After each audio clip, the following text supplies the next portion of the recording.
So, welcome everybody. Really wild to be doing this online, but kind of wonderful. I think we've really not done a ton of this, even though the technology's been there the last few years to try to do more. But I think we, of course, during these times are just feeling compelled and inspired to try to connect in new ways with folks, using the technology, using old technology, whatever we can in order to, yeah, feel like we can be of some support and some connection. We're all here actually in Hawaii right now. It's been awesome having Steve. He's in Honolulu, and Michelle and I are on the Big Island, but there you go, pointing at it on the map. But it's just sort of nice to be in the same sphere of things out here during this period of quarantine and lockdown and the intensity of that. So I think we're just looking forward to sitting with you all and practicing together, whether we see each other or not. We have a sense of, we can see all the attendees on here and we know who's here, and it's really been awesome to see the enthusiasm of people's interests and wanting to engage and wanting to connect again. So we're really happy to be here, and yeah, just look forward to this next period. Of course, give us a little room to figure out some little technical challenges that we might not have quite smooth yet. We will be trying to do this every Sunday for a while. At the end of I'll just say at the end of this thing, there'll be a little poll about the timing. Does this day work for you? Does this time work for you? So if you stick around to the Q&A, I'll turn it on during the Q&A portion, and folks can kind of chime in about would a little earlier work, a little later work, different day, however it may be. So yeah, really just good to be here with you all. And we'll start with Steve to get us going on some practice. Good morning, or good afternoon, or good evening.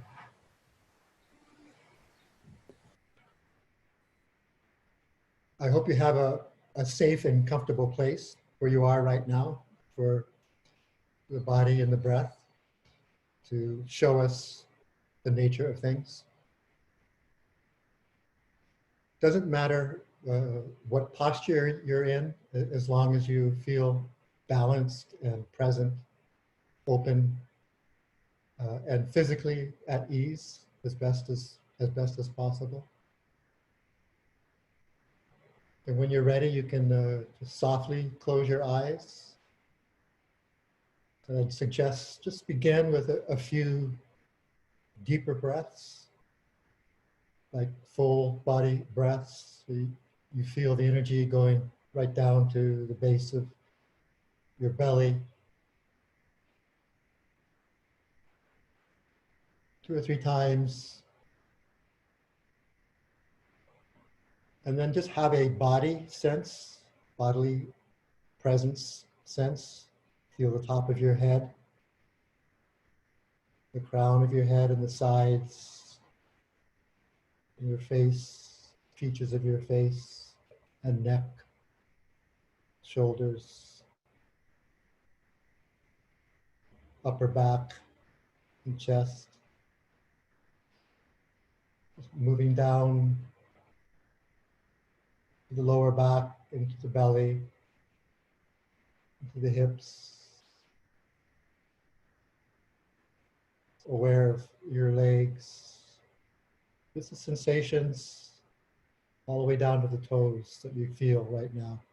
If you don't feel anything, just move around it like water around a river rock.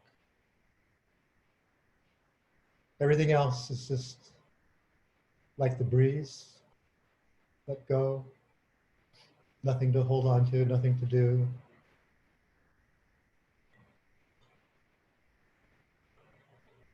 And then as a focal point to begin mindful awareness, are there any sounds like my voice, the words? Can you be aware of hearing sound vibrations, my voice, any other sounds?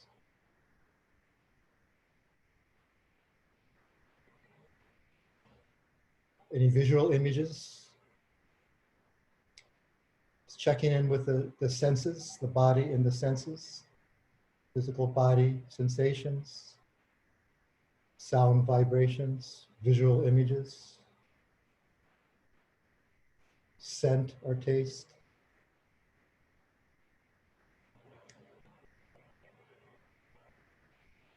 And what qualities you notice in the mental landscape. You feel relaxed, feel a little curious, interested, happy, distracted. Just notice these without needing to do anything about them. Feel the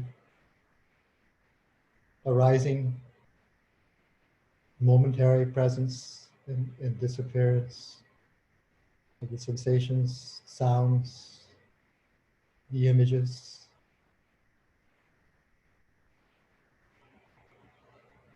The mind states, calm, concentration, distraction.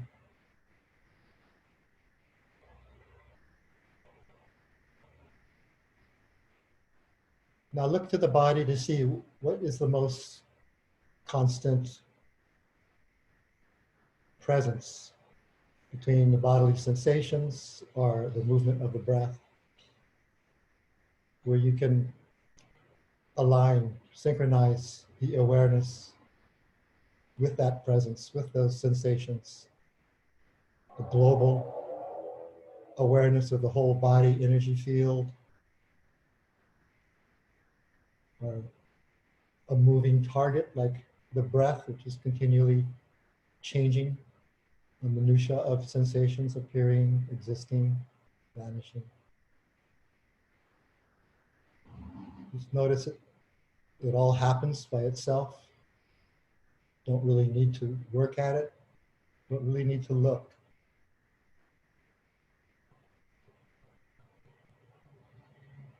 This quality of a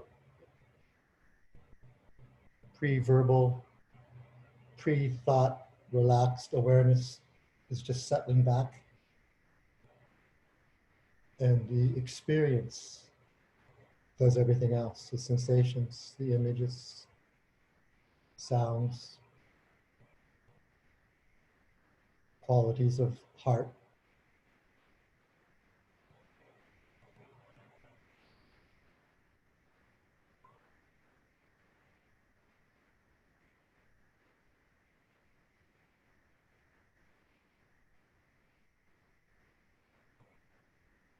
According to whatever activities you've been doing before this sitting began, there might be rushes of memory and thoughts, recollections, anticipation. Just see if you can let that slide into the background. No need to try and get rid of that either. Nothing to get, nothing to get rid of. It's everything we can do to be our best as humans, simply to be present, allowing, accepting of the experience as it appears, feeling it, not holding on to it.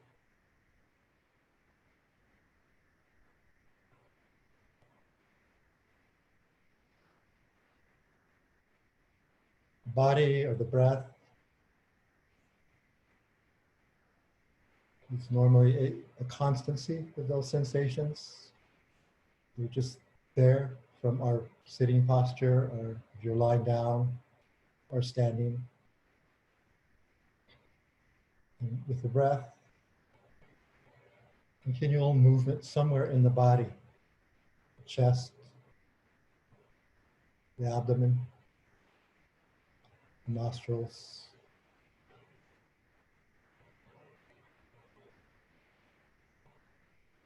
Notice how little to nothing we have to do to feel this momentary experience. Appreciating that it's these very things that we're feeling that bring us to the moment. Allow us to let go, not need to figure anything out or interpret anything.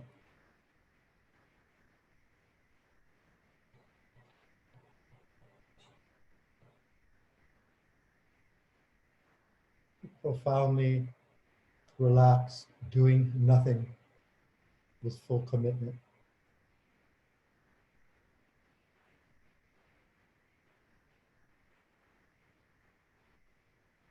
You have the anchor of the body or the breath, it's always there, always available to engage or re-engage the stream of silent awareness. You can just let go and see if there's any part of the body or senses that call attention. And maybe you feel some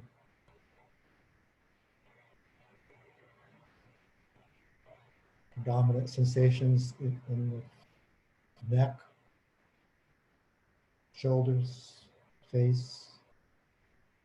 Take a moment to make a cocoon of awareness around that, around those sensations.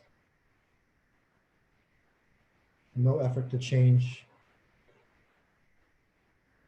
no effort to relax the actual sensations. It's more like relaxing the awareness around them, making space.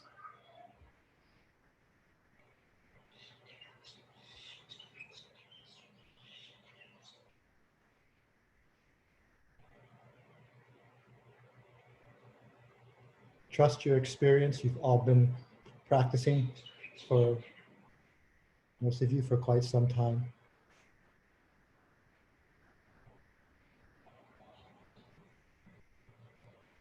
So the instruction is going to taper off in a minute or so. Do what you know to do. Trust your inner Dhamma resources to keep coming back to this present time awareness. Remembering that there's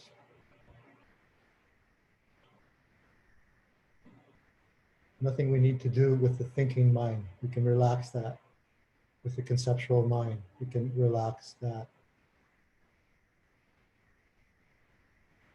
without pushing anything away.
It's within the nature of experience for thoughts to arise, sounds to arise, images to arise.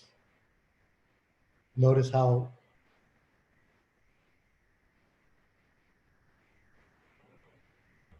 simply being aware of these phenomena, they are not distractions. They're simply phenomena following their nature.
See if you can notice two streams of your experience.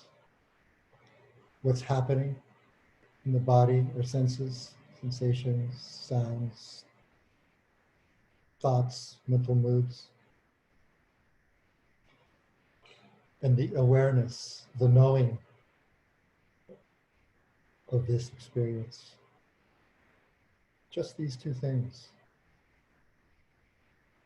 It appears and is felt and known.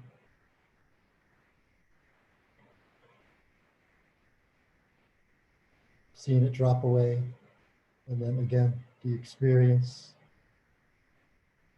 the body and the senses, and the knowing of that experience. Just here and now, not in the past, not in the future.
For the last part of our meditation practice together, if you'd like to do some loving kindness or metta meditation,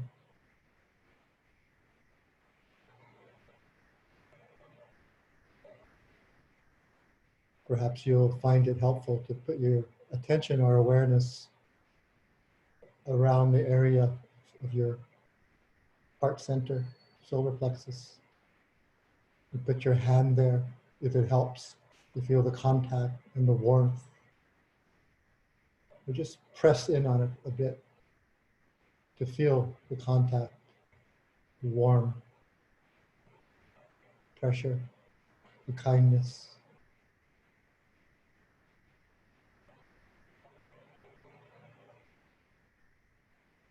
Might help to breathe in and out as if you're breathing from this area of the heart or solar plexus.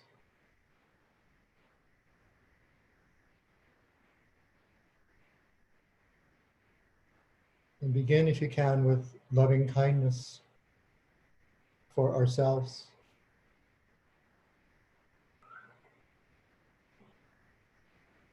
holding a sense of our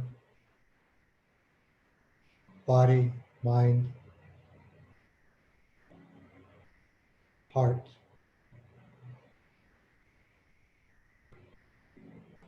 as if we're cradling a small being, like a bird,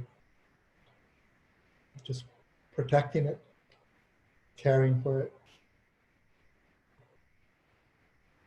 feeling warmth for it, that healthy desire to protect.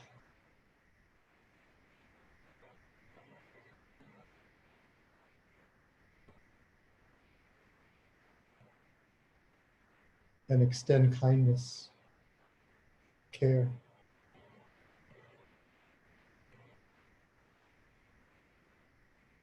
You can wash this metta awareness through the body. You can stay focused on the heart center. Anywhere in the body that is a safe place for you. Maybe it's in the belly or in your hands.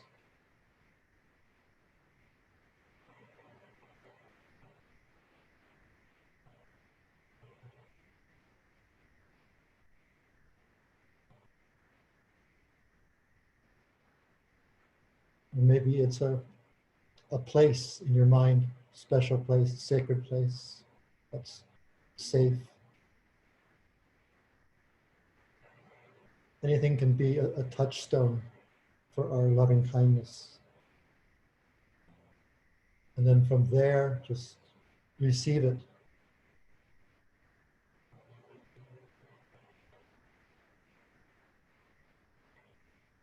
It's love that loves. It's metta that is kind and befriends.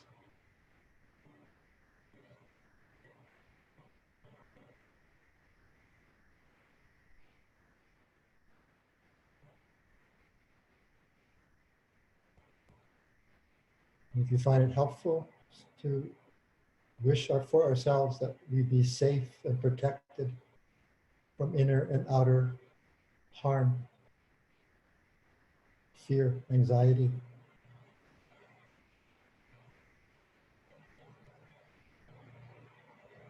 And just as we wish that for ourselves, extend that to those close to you, friends, family, community, and then out to the world. May you be safe and protected from inner and outer harm and danger.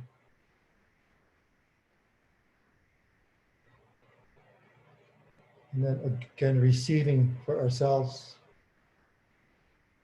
May I be happy and peaceful of mind.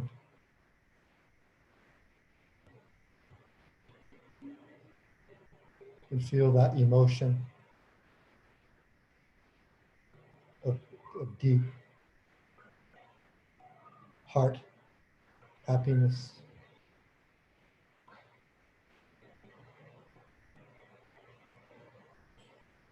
And then extend that out to those within your reach, friends, family, community,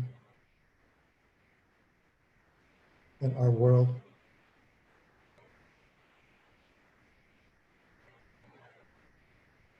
May you be happy and peaceful.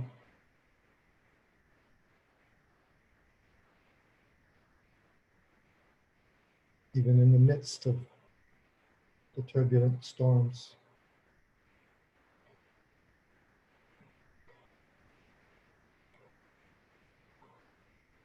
Receiving the sense of physical well-being.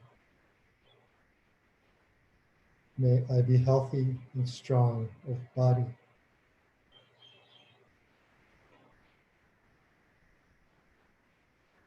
And feeling that healing emotion of kindness to the particular or the whole. Some area that hurts in the body or the whole of our body.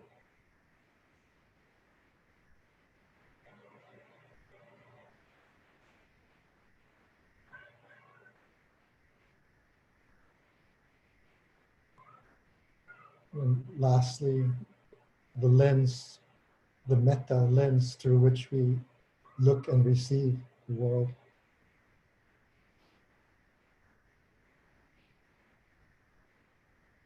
May I look after myself in this uncertain world, joyfully, happily. Or may I live with ease.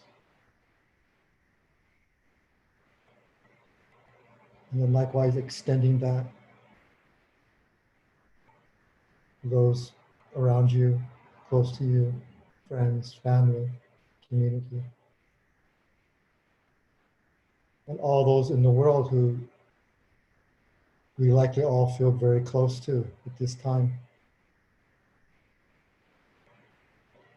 All of whom face the unknown and uncertainty. May you all be able to care for yourself happily and joyfully. May you live with ease under any circumstances.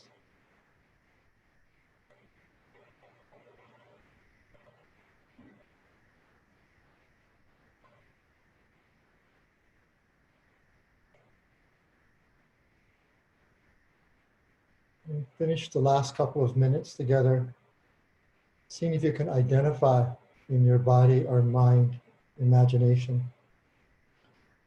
a touchstone, something that remains that you carry out of this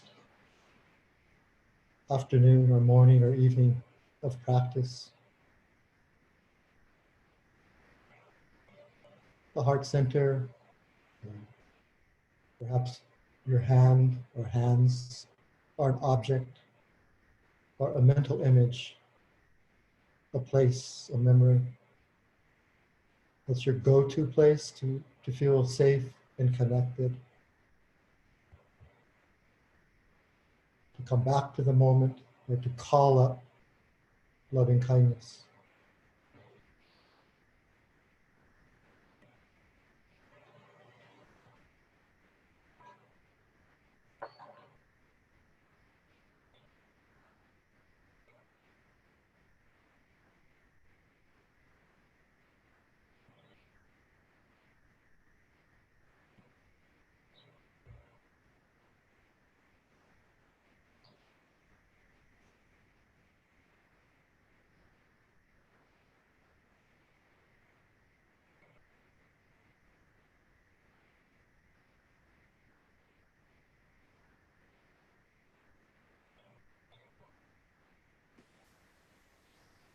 Okay.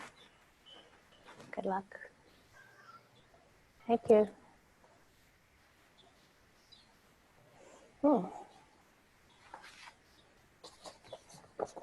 Can I go swimming someplace now?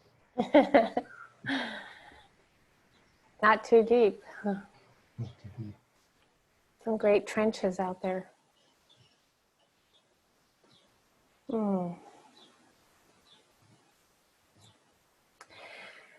Well, I'd like to begin by just saying that how moving it is to be part of this experience with all of you, and that we hope that this will continue. I know it would be better to say this at the end, but I just want to say that I feel like we're hoping this to be a kind of community, a deepening sense of community together, and there'll be a kind of unfolding of our teachings over the time together, over the Sundays or whatever day we end up with. So anyway, I just want to thank you all for being here. And today, what came to mind was just touching base on mostly anicca. So there are the three characteristics of existence that the Buddha taught: anicca, dukkha, anatta. Impermanence, unreliability of experience, the uncontrollability and impersonalness nature of reality. And today, I think mostly you'll hear me talking about impermanence with some, or anicca with some dukkha and anatta. Just briefly, there's so much that we can go into with more depth, but I think there is a way in which we tend to find it easier to accept impermanence when it's more gentle and softer. And at times like a pandemic or social upheaval, sometimes I think we forget that there is this range of impermanence, and that we tend to prefer a more benign aspect of impermanence that's gentler and more soothing. So if you think of a beautiful autumn leaf falling from a tree into a stream and flowing by, and that we tend to find shelter and refuge in that kind of impermanence. But when we think of a fire or an earthquake or a pandemic, it's much more difficult to accept that this is also a part of nature. So that when we think of nature, I think we tend to lean into the softer, more gentle, more benevolent aspect of nature. And then when it is so karmically difficult on the whole planet, there's a karma together to this going through a much harsher, more radical disruption, then this is something to really see, where the Buddhist teaching on anicca and impermanence is so important. I think that this is I think we've all been so fortunate to have exposure to the Buddhist teachings. But I think right now, most people have such a gratefulness for their practice to carry them through this type of time period.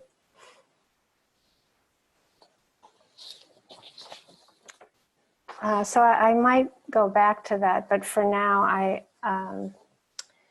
wanted to say that it seems like at least 3 months we've been on lockdown where I live, and there's a range of experience of people in the neighborhood that I live in. But of course, I think a lot of us have gotten to know our neighbors better at this time. And there's one man that I hardly ever saw in my neighborhood, is out for 2 walks a day in the morning and afternoon, late afternoon, with his dog. And he's somebody who owns a restaurant about a half an hour away. And he's been out of work for 3 months. He has no idea when he might open, but I'm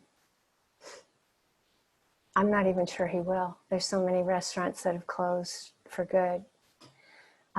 And I think it was about a month or 6 weeks ago when I was walking by him. He's very quiet, very soft-spoken, but I asked him how he was, and he said, Michele, I don't even know who I am anymore.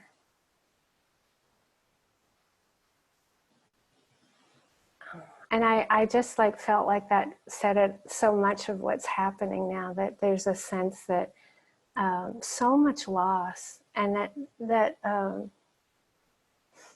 this loss, some of it very visible, some very invisible, but I think it's so poignant and profound to see that so many of us are dealing with a loss of identity, and that we don't even know it, whether it's a grandparent that can't hug a grandchild, and that the grandchild has no idea why. There's no contact, to, you know, major loss of like people in hospitals that had to die alone without their loved ones there, or people who are hungry.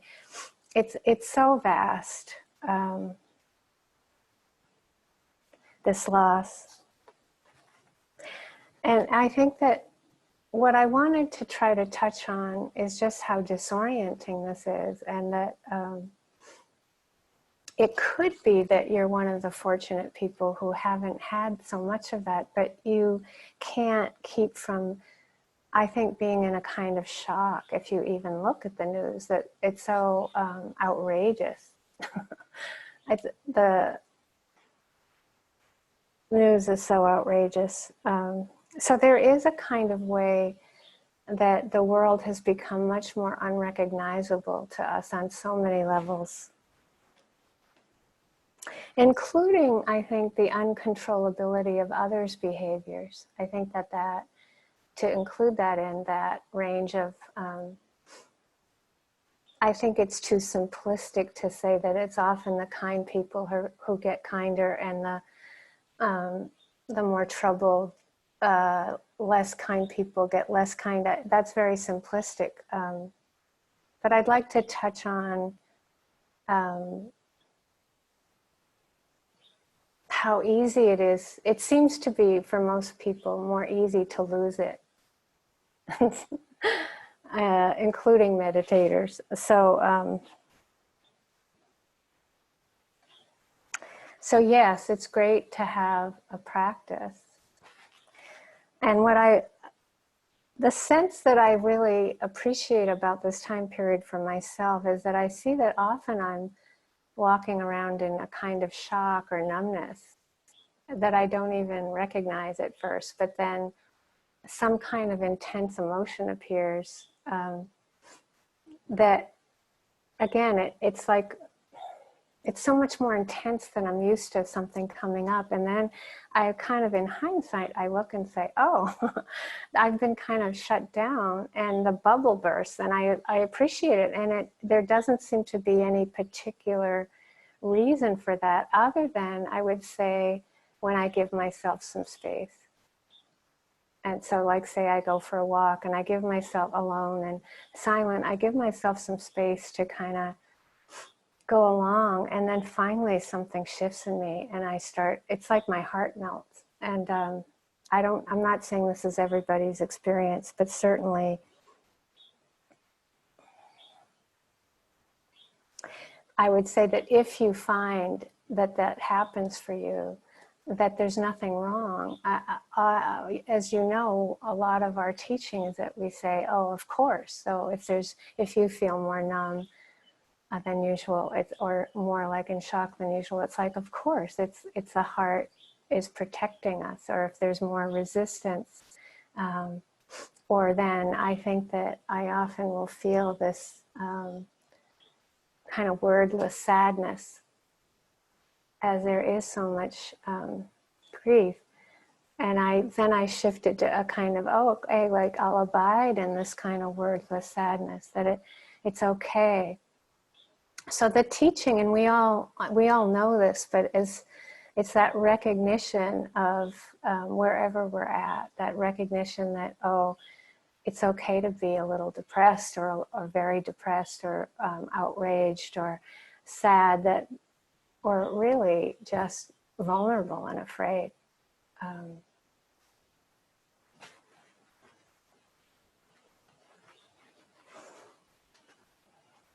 And I'm not suggesting that that's necessarily easy for us.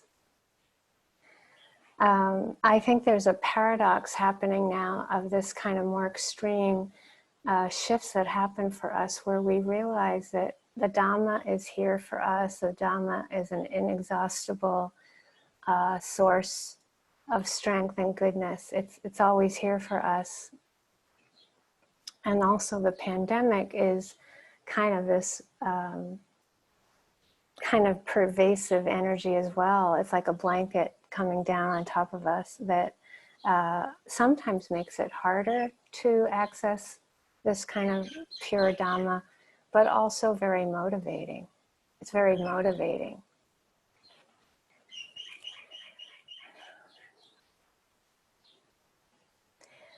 So I wanted to touch base a little bit more on this, not with a lot of instruction because there's not a lot of time for that, but it's say I notice that I would be preferring to be feeling more reassured, you know, like that desire for more feeling of being okay or more ease. It takes some energy for me to start to get, oh, I feel uneasy, you know, like there's this underlying uneasiness. And that if I can just shift to that acceptance of that uneasiness, just drop into my body, take a few minutes. This can be doing the dishes, this can be being in the bathroom, it can be driving the car to get food. It doesn't matter. You know, right now, what matters for all of us is whether in the feeling of being in retreat or out of retreat, what matters is that willingness to pause and go, whoa, oh, I feel, sometimes it's just disconnected. Or if there's numbness, again, just like, oh, okay, let's feel this. It's okay. Numb is an emotion. It's okay to be there with it. So the equanimity, that unconditional acceptance, without conditions, often that's a soft mental note I use going kind of around, out doing errands or in my house or like out in the neighborhood, without conditions, without conditions, without conditions.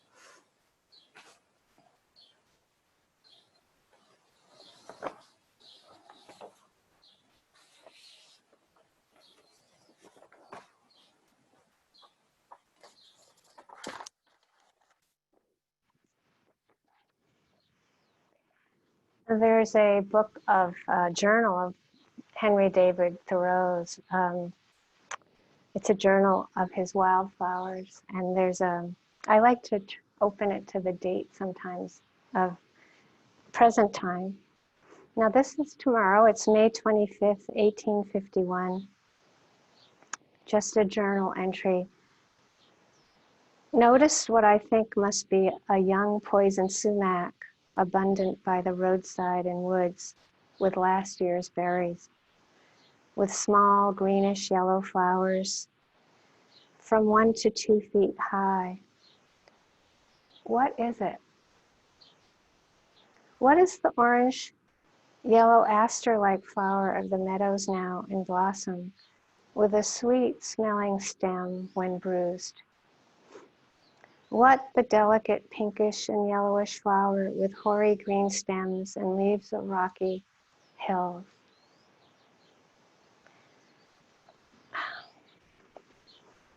And what I love about Thoreau is that extraordinary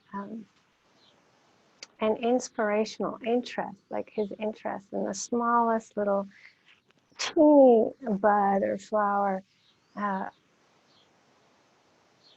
and that we can learn from that to apply that to any experience, whether it's painful, pleasurable, neutral.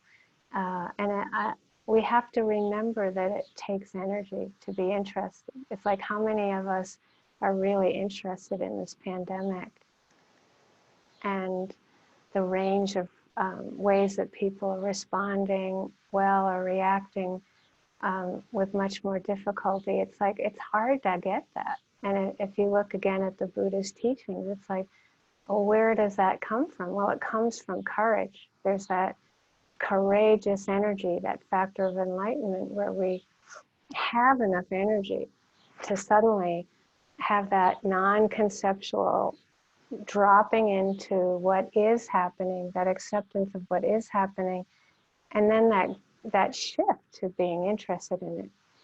We can't make it happen, but even hearing, the reason I like to read Thoreau once in a while is just getting that sense of his gift of interest, that we can then shift that to that range of joy and sorrow that is, I think, more apparent in a pandemic. And so that Sri Nisargadatta, when he defined mindfulness as the intention to understand rather than to judge. Now that's hard enough when we're on lockdown ourselves. I mean, meaning you can be in lockdown, your heart can be open, but when you're on lockdown yourself, it's hard to be interested in the person that doesn't wear a mask, you know, in line in front of you, like in the grocery store, or that's giving the people in the grocery store a hard time that they're asking them, in fact, demanding them to not come into the store without a mask, and they're giving them a hard time.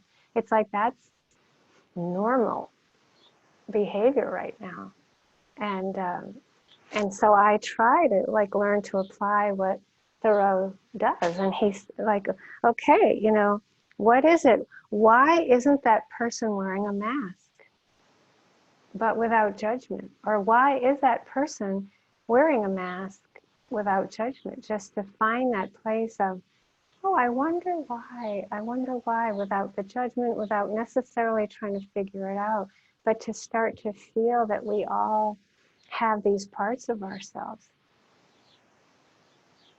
There is a part of us that doesn't want to wear a mask. And we think about, you know, I think that so many people that I know feel so helpless in the face of trying to be with what's happening and help. And how we're helping so much is by what we're not doing. Like we're staying home, we're not hugging our friends, or, you know, we're not, there's so much, we're not, a lot of us aren't working, you know, that there's that sense of restraint and giving up and sacrifice. It's not that visible, but there's so much goodness in it. And I think that it's such a time of political separation. It's so painful to read the news and to see the wearing of a mask become a Republican or Democratic action versus just trying to be safe or protect others. You know, it's like it can get so, again, outrageous, and yet it's important to be able to step back and pause and find where that person might be really unable to handle this anymore. They've gone over the edge.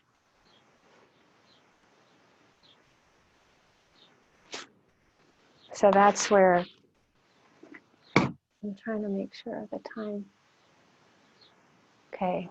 The Buddha's teaching on the proximate cause of compassion, this is where, again, the sense of we have so many tools, we're so fortunate, but to remember in the situations where we're getting frustrated, angry, afraid, all of the ways that it's the nature of the pandemic that this can happen. To get in touch with the pain of our own helplessness, right? It's like my sister I talked with recently, and she said, I feel helpless all the time, and she hates it.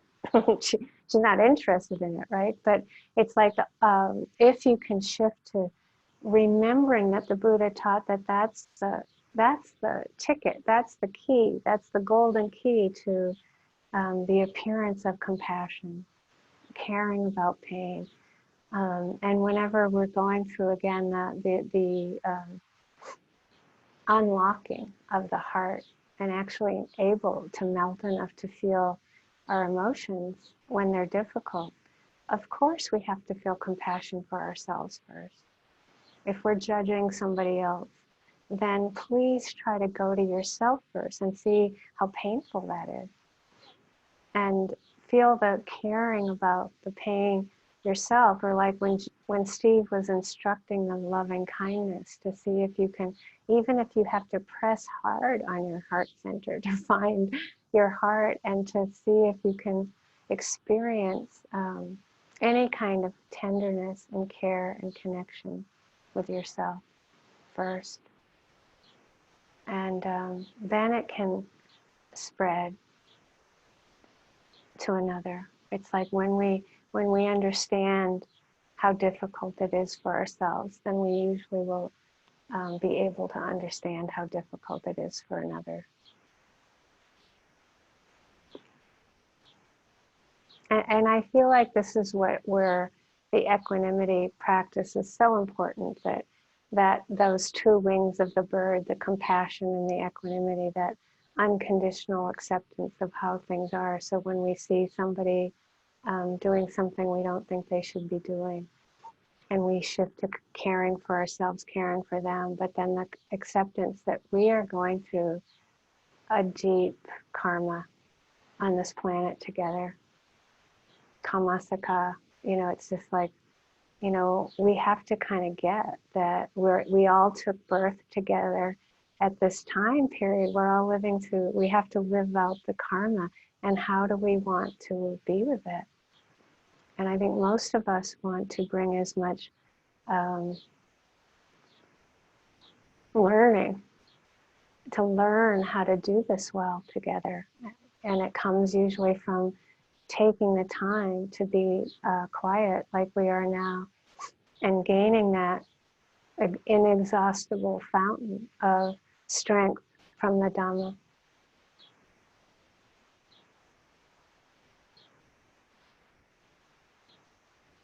And I think that interest can be very simple. It's like I find again that there's so many aspects of being in the lockdown that have been interesting for me. So for example, living in Hawaiʻi, there are many geckos that live in the house and garage. They're like little lizards, but I haven't paid attention to them at all. It's usually when you're picking up their poop that I know they're there. But in the pandemic, I decided to start paying attention to them. And there's one that I have a nightlight in the garage for one of the feral cats. And this gecko started hanging out in the nightlight all night. And it's so unbelievably adorable because it thinks I don't see it. Like it thinks it's hiding behind the nightlight. And I come in the morning to say good morning to the cat, and then the gecko, it's like all three of us say good morning together. Now, you might not have geckos, but there's probably something in your home or around your yard or in the neighborhood that you can, because we're all kind of less rushing around, you can become open your world to friendship with, that I find so amazing. Like there are so many baby geckos that being born in my house, and I never even noticed them before. It's kind of remarkable to me that even through a lot of self-retreats at home, I've never seen them. So this interest doesn't have to include, just, painful emotions. It can include a plant in your house that you've never really took an interest in. And I find that that's energizing, just to kind of loop this around to what's important about having some interest and energy, courage to face what's happening. It requires rest. It requires ease. It requires less stress. I find that these times feel so unrecognizable and disorienting. I need more rest. I fall asleep more in my sittings than I usually do. And then I can judge it or just go, wow, I'm needing more rest to kind of step up to the plate and to trust the rhythm of that. There's that rhythm of rest, courage, or finding something beautiful to look at so that one can face the fear.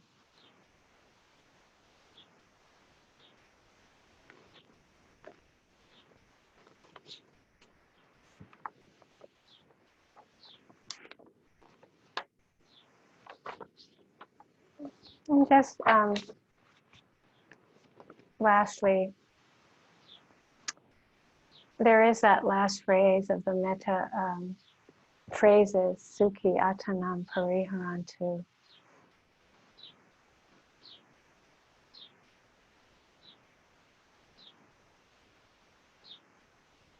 That we've been translating as, may I experience the goodness of taking care of myself or others. I think that there's that sense that can we do more to help, but also there is that sense that those of us, again, that have been more locked down, that it gives us an opportunity to practice this particular teaching of the Buddha, to tune into when you're doing the dishes, that you can start to experience the goodness of taking care of yourself, or brushing your teeth, or calling a friend, or emailing. A lot of people are doing Zoom calls, but just knowing that you can remember to recognize the goodness of that and the goodness of what we're giving to ourselves and taking care of others. This is not meant to be an intellectual process. It's meant to be that we stop and receive the goodness and receive the blessing of the goodness. There are times when I walk through my neighborhood and I try to feel that of everybody in my neighborhood taking greater care, being stuck at home, that I know that they're all taking better care as best they can. Most of them, I think, anyway.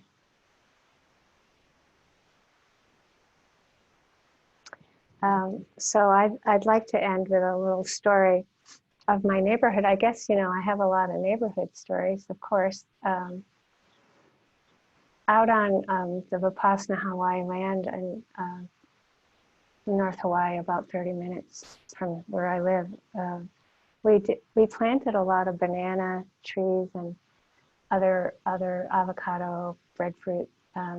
But just recently, one bunch of bananas got ripe. Very, very exciting, our first bananas. And one of our neighbors there cut them down and put them out for us to pick up. But when you have a big bunch of bananas and they ripen all at once, you can freeze them, but you have many more than you can use. It was late at night when we picked them. Well, it was maybe 3 or 4 in the afternoon when we picked them up. So it was more about 6 weeks ago, around 5:30 in the afternoon, late afternoon, we put them in a box at the bottom of my driveway and said, please take what you want of the bananas. And I really didn't think anybody would take them. Like, I don't know why, but I just thought, oh, we're gonna have to go down in the dark and get them later tonight. And I went down in half an hour, they were all gone. And it was so amazing to me that this one gesture of sharing, there are so many people in my neighborhood who even now will come up to me and say, wow, I really love bananas and those were so good. And my kid was walking by and picked them up, and was that you? Was that you who offered the bananas? It's like so interesting to me that there's still, I have a neighbor the other day who came up to me. It's the same thing where it's like, wow, I really like those bananas were so good, almost implying like, when are you going to put the box out again? But it's felt very connecting and simple. Just like right now, like being with all of you now, it was a similar feeling, and that's why I'm sharing the story, which is like, we can't see you. We've seen your names, we know you're there, and it's this wonderful transmission of the Dhamma, and it feels wonderful, and this Dhamma can hold us very fully if we keep remembering to access it and access it together. So I'm very happy to be here with you. So Sukhiyatanam Pariharantu. may we experience the goodness of taking care of ourselves and each other.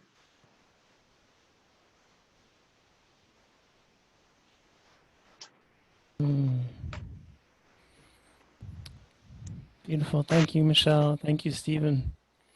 Really, it is amazing, even though there's a way it can feel distant because we're all on these machines and listening from far away. On the other hand, it feels very connected because there's so many more people than on any normal given Sunday when we offer our talks out in Kohala or in Honolulu. It's like max 10 people or something. So there's just a way that it's like really the heart feels very connected.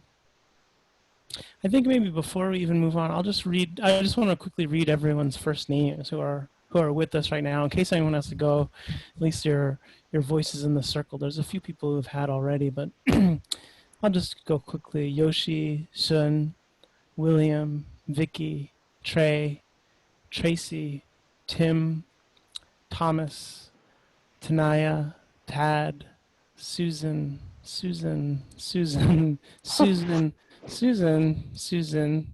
Sky, Shelley, Sheila, Sharon, Sarah, Sandra, Sally, Ron, Roberta, Rob, Renee, Rebecca, Ramit, Rachel, Quinn, Phil, Paula,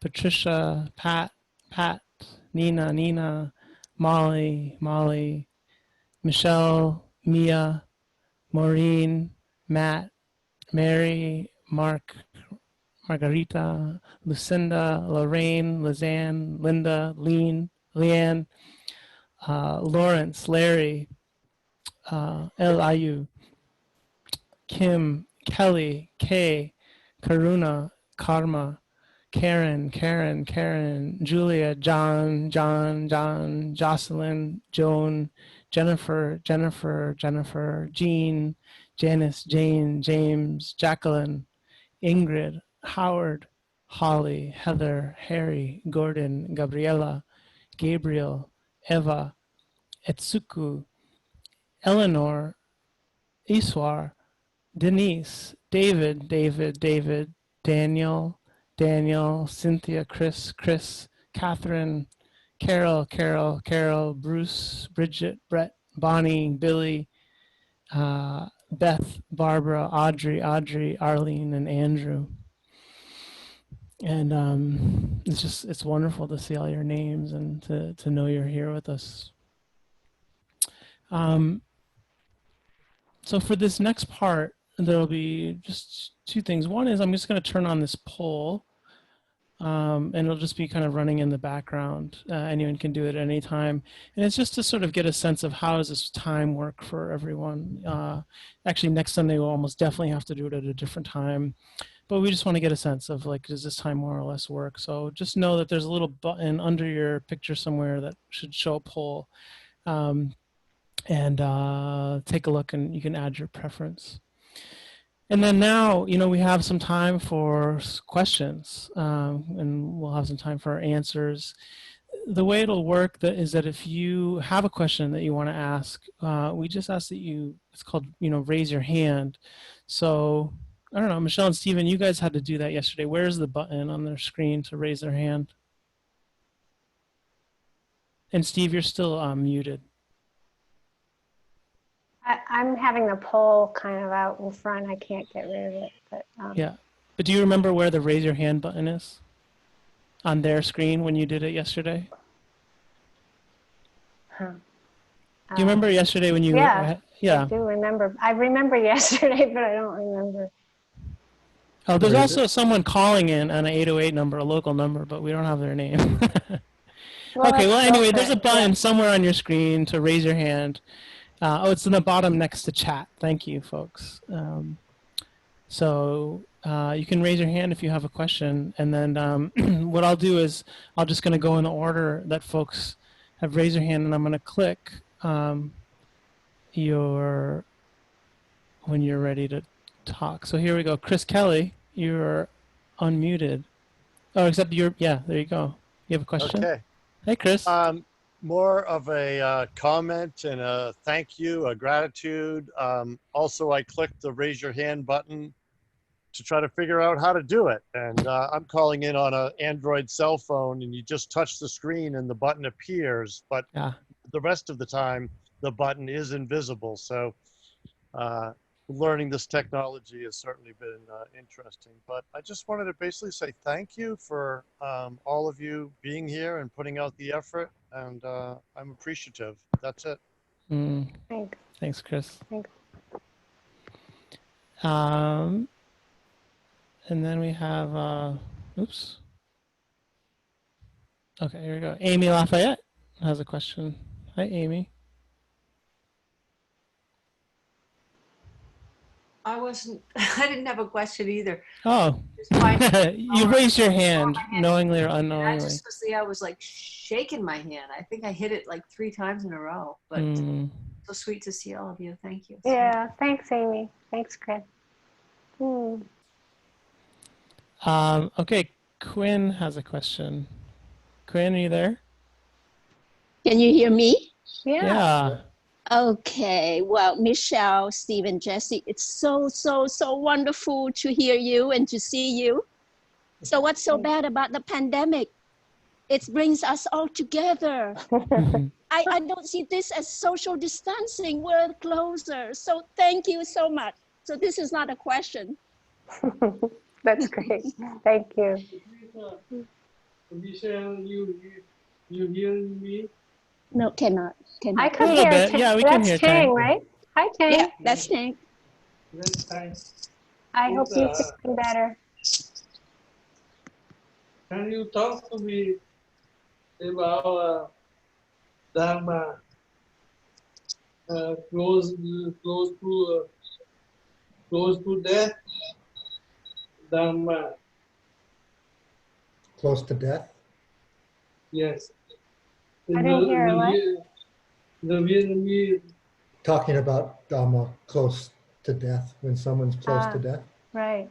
Yes. You mean Dharma or karma? Karma. Karma.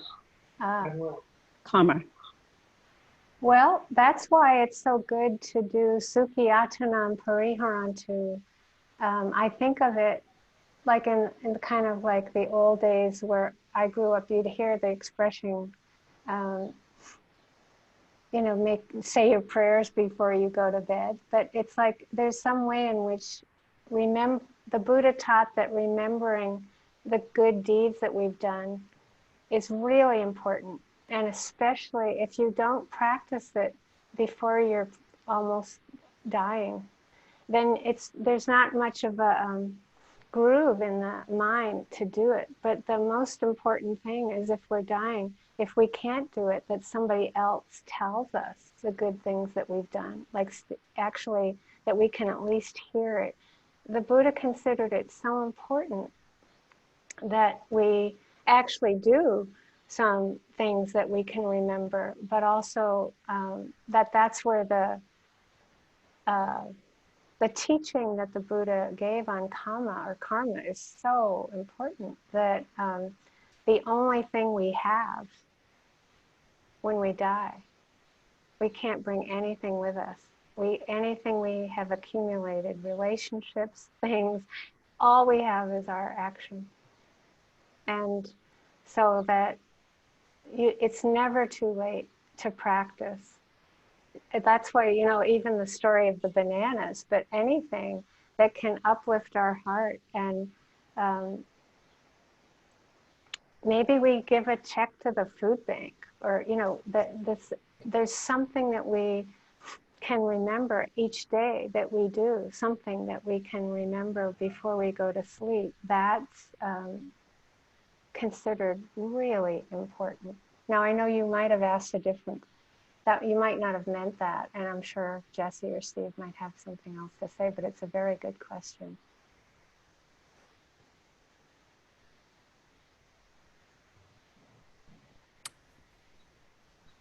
I think that there's something about this time I think it's bringing it up for a lot of people, even whether we've actually gotten sick or not. This sense of the kind of mysterious nature, even of this COVID-19 virus, and the kind of uncertainty about how sick anyone will really get with it. And I think that there's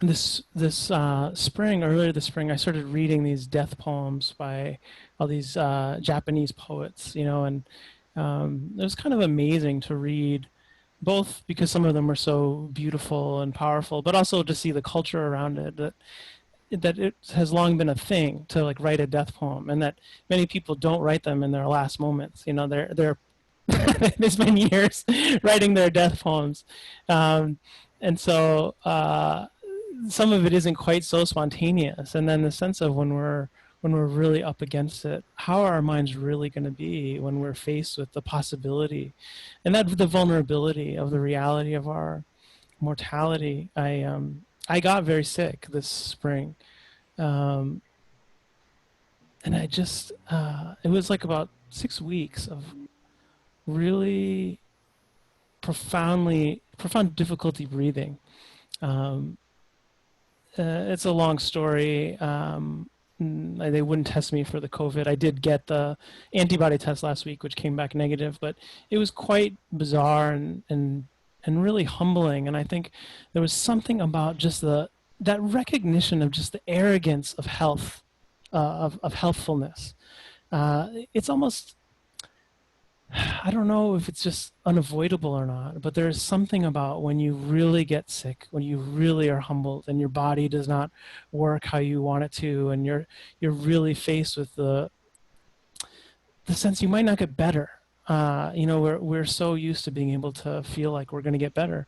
The medicine will take care of it in this era, and for most of human history, that just hasn't been the case. And so we're right back with that flow of so many humans over the millennia that have faced the unknown, the terror, the fear, the remorse maybe of some of our actions. And I think that part of what Michelle saying and Stephen and his instructions that are so important is like when we're at our most vulnerable and our most fearful and our weakest physically, we don't actually have the energy or the courage to show up for the intensity of what's happening always.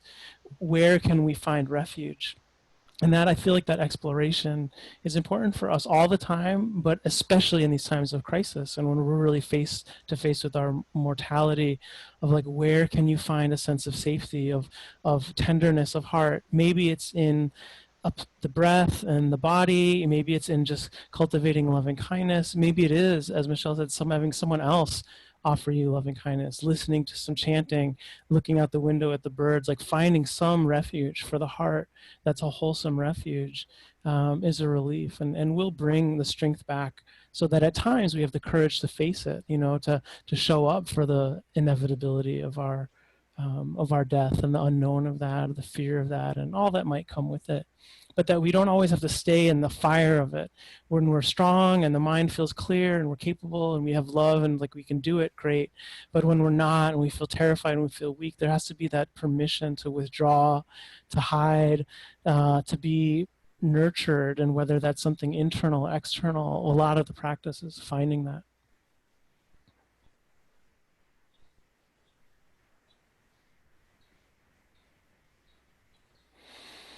Okay, we have a question from Sun. Let's see. Hi, Sun. Can you hear me? So my question is like,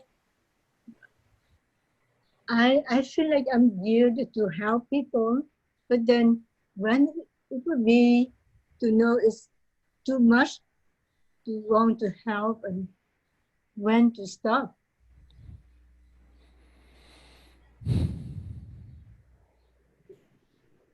And then burn yourself out.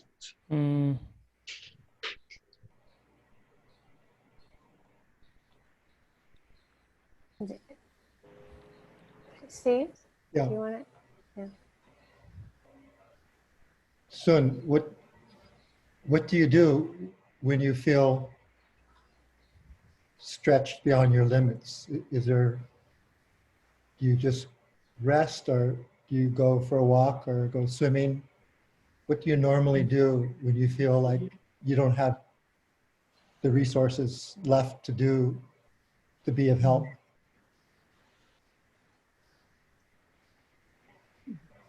Yeah, that's very helpful, Steve. Because I go swimming every morning, and so I feel like I can do I have lots of energy, and I can do everything. But then I just keep going, and then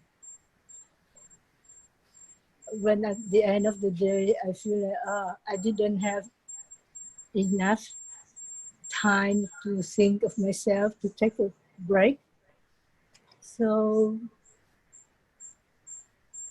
like talking to you, I feel that I just like, if I remember to just pause, stop, take some breath. Yep, right, Thank you, Steve. right. I think we first met you in 1984, right? Right, yeah. What was that, And 40 years ago? Or, you know, we've all been young, healthy, and alive. And now looking at this list, most of whom I know or recognize, we're not all so young. We're not healthy all the time. And we're getting closer to not being alive. yeah, And are we taking care? Are we taking care to shift gears in respect to what our body is now?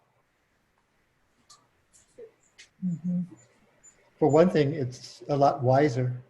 We've had this practice for most of our lives, so we're wiser in understanding. We get forgetful when we're young and healthy and alive. And having a practice, we realize the opportunity of still having some energy. As we get older, that energy gets less. Our health is up and down, you know, at best.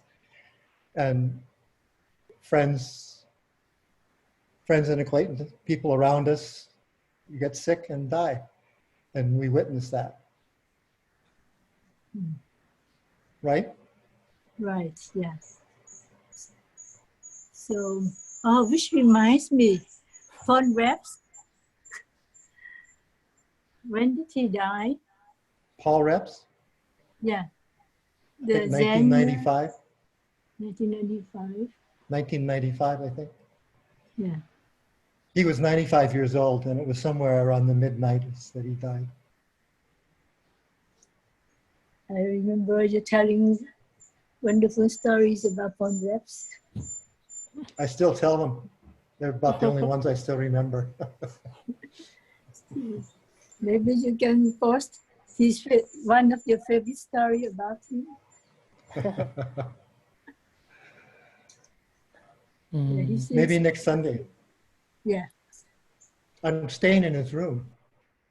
Oh. All right. Well, thank you, son. Good to hear your Thank you. voice. Same here.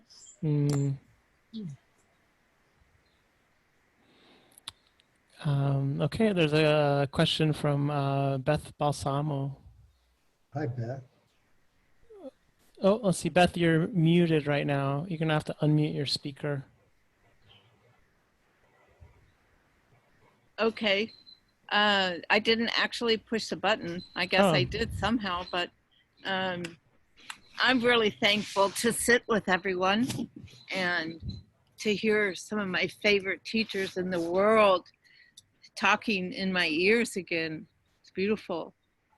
Thank you so much, Jesse and Michelle and Stephen, just to see your faces on the screen and let your words like wash over me. It's been beautiful. I'm sitting at Railay Beach in Thailand, southern Thailand, and very fortunate to be surrounded by nature. And they're not allowing any boats on our beach for the last 2 months, so all we hear are nature sounds. And Gibbons. Yeah, the sounds of the waves. We hear them 24/7. Wow, that's very So that's, soothing. yeah, it's another reminder of to be present, like your breath. I mean, it's always there and you forget to recognize it and appreciate it. So Lovely. yeah, thank you so much. Great to hear your voice. Thanks. And a question from Denise. Denise, are you there? Oh, you're yeah, there you go. I'm muted. Okay. Great. I also accidentally pressed the button. My apologies. But just keeping with the trend, but I really wanted to express my gratitude that you guys are doing this. I'm from Toronto. And what I found very beautiful, well, the whole evening, the meditation and the Dharma talk, but also working with anger and resentment. I'm not used to, I don't mean that I don't feel that, but just feeling it so intensely towards other people, like the judgment of other people.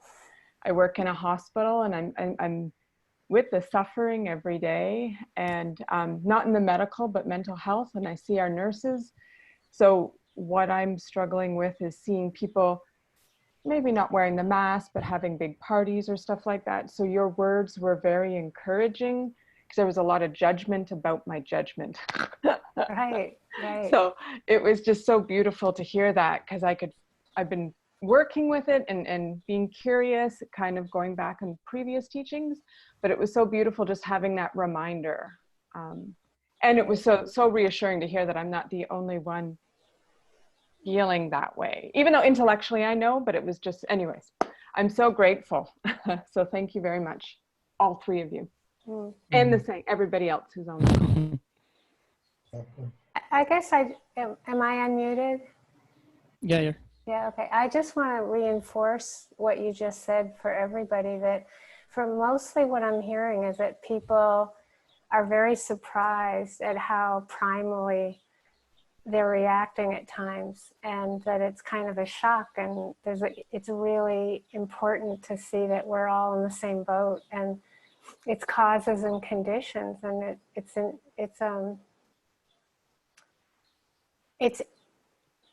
easy just to feel so infuriated or outraged, and then it's like it's that moment where you can have compassion for yourself. That's like, and see that of course you're reacting that way, and then to have the compassion, and then you can have compassion for the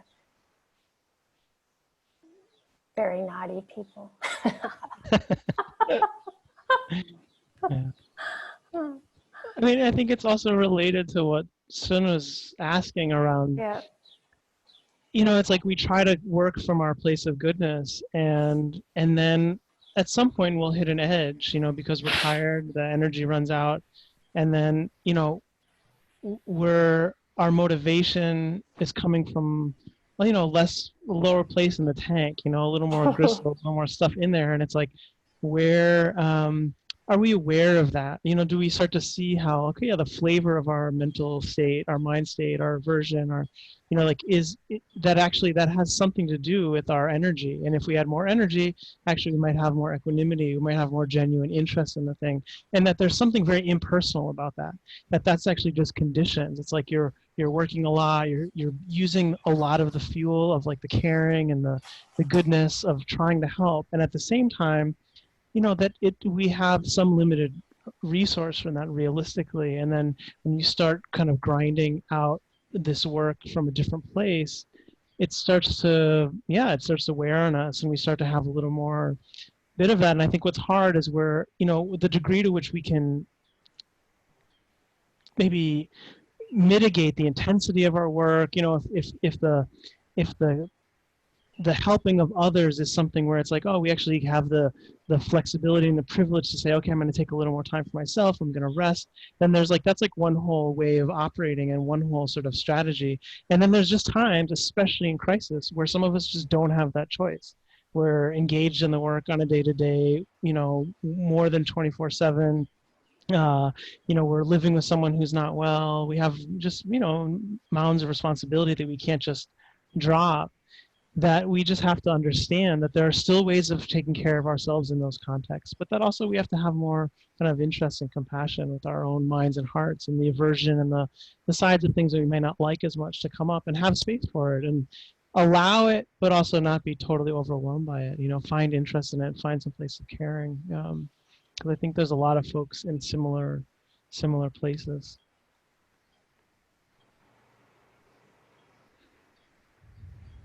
Mm.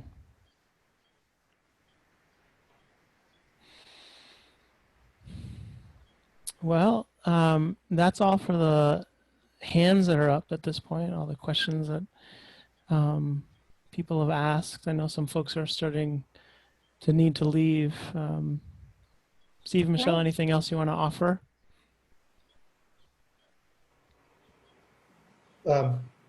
This is the first time I think any of us have done this.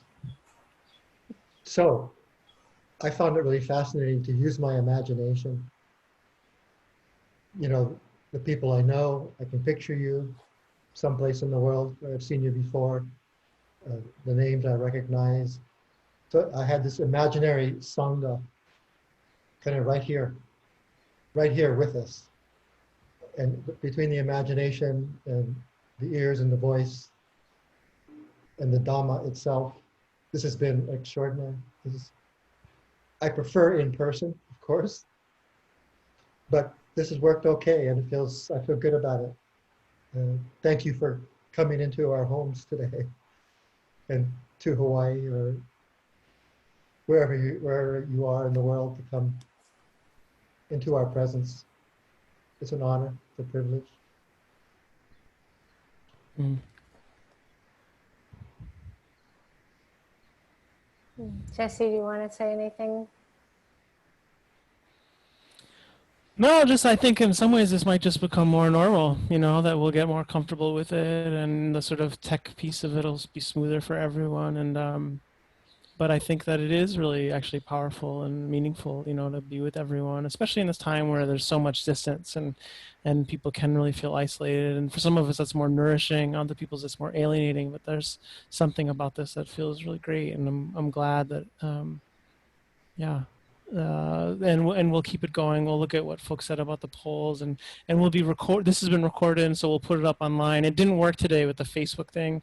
Somehow I didn't have this other option here usually, but you know, we'll find a way to do it, and just keep supporting, and keep an eye on the, you know, the Vipassana Hawaii website. Get on our mailing list if you're not, because, you know, we're going to be offering some different things. There's a 10-day retreat coming up in June that we're going to offer online support for people doing self-retreat. One of our trainees, Darine, and I are going to be offering a course in Spanish, a 4-class course in July. Graham White, who many of you know, is going to be offering 3 or 4 day-long retreats online through the summer, and there will be more opportunities. So, you know, keep posted and keep helping us try to figure out how to do this better.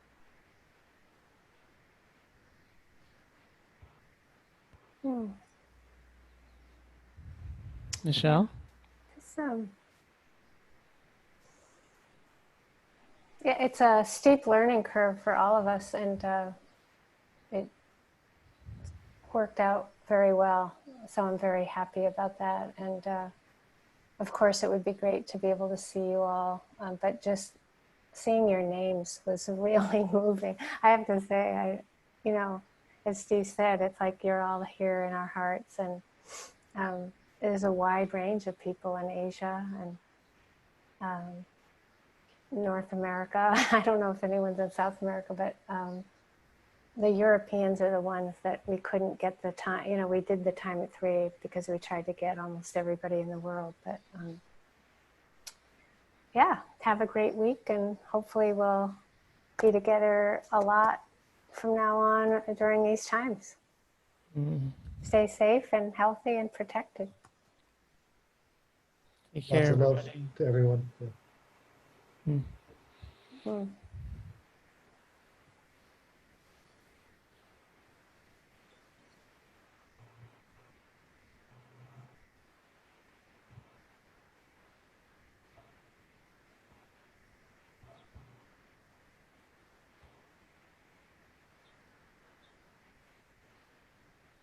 So what do we do now?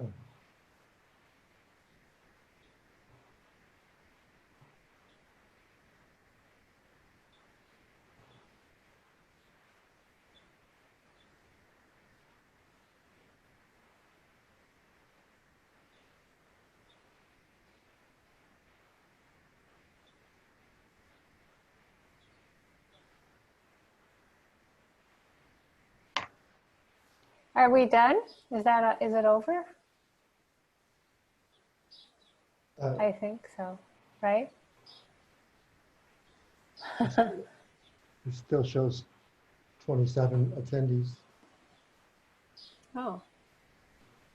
Well, everybody, I might, I keep reading all the comments on the, thanks for all your comments on the, Yeah, yeah, it's really moving.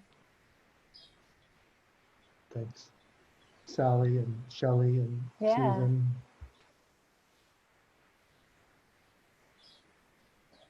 Kathy and Harry. Yeah, it's great.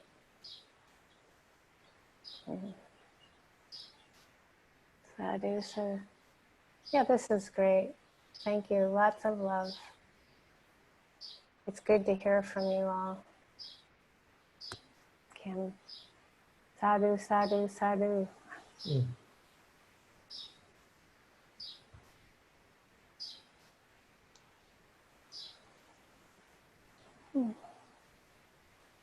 Oh. Thanks.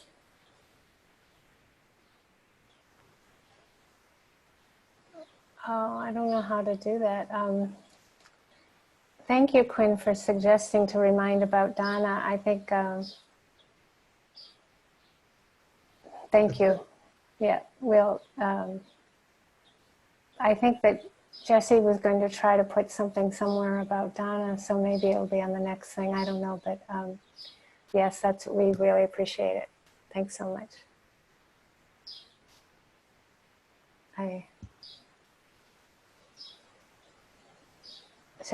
Oh yes, okay, so all I know, because Jesse is the one who knows everything about it, we have a PayPal or something like that. I'm not sure it's PayPal anymore, where you can donate online on the Vipassana Hawaii website. So just go to the Vipassana Hawaii website if you want to offer Donna, and I think it's very clear how to do it. So thank you, Tan and Quinn, for suggesting that.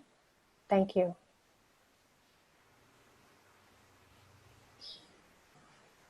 I think Jesse's already gone, and there's 16 left, so yes, the Buddha's teachings we offer them freely as the Buddha, since the time of the Buddha, 2,600 years. The teachings are considered too precious and priceless to put a price on. So I think it is on the website more about that, and we're very committed to not charging for the teachings, and so that offering something is something we appreciate if you can. Thank you. And I think I might be the host, Steve. I think I might. Oh, you're I the think host. everybody, You I'm have to end gonna. it. Yeah. I think I have to end it. So thanks, everybody. Sadhu, sadhu, sadhu. Metta, metta, metta. Thanks, Michele. And everybody. Yep, that's me. End meeting for all.